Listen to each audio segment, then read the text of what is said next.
In most of the 100-some-odd confirmation hearings in the history of the U.S. Supreme Court, the Senate's responsibility to advise and consent has meant judging nominees by their impartiality, their judicial philosophies, and their legal qualifications to sit on the highest court in the nation.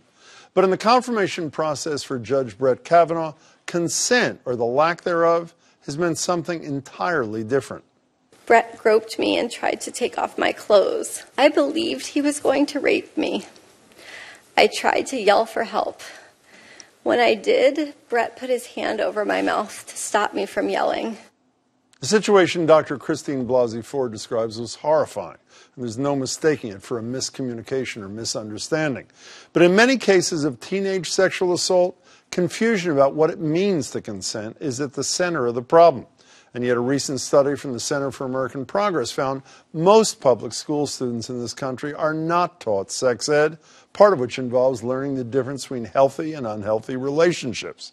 Just 24 states in the United States, plus the District of Columbia, require public schools to teach sex education, according to that report. And Massachusetts is not among them. But even for states that do require it, sex ed can often leave something to be desired. Don't have sex, because you will get pregnant and die. Don't have sex in the missionary position. Don't have sex standing up. Just don't do it. Promise? Okay, everybody take some rubbers. Well, that's helpful. Of the 24 states that do teach sex ed, only 8 of them, plus D.C., require consent education. And again, the dark blue, forward-thinking state of Massachusetts is not one of them. Even now, after a year of revelations and conversations about sexual misconduct and the Me Too movement, Beacon Hill is having trouble.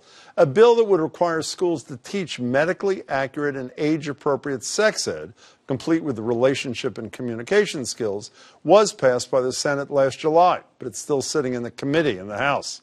Meanwhile, according to the CDC, around 8% of girls and just under 1% of boys become victims of rape or attempted rape before they turn 18. And for most of them, their attacker will be an acquaintance or a current or former intimate partner. So we could sit on our hands and continue to allow the you'll get pregnant or die method to take hold, or we could pull our heads out of our you-know-whats and actually teach young people in Massachusetts what it means to consent to a healthy and safe relationship. I'd advise consent. It's the least we could do.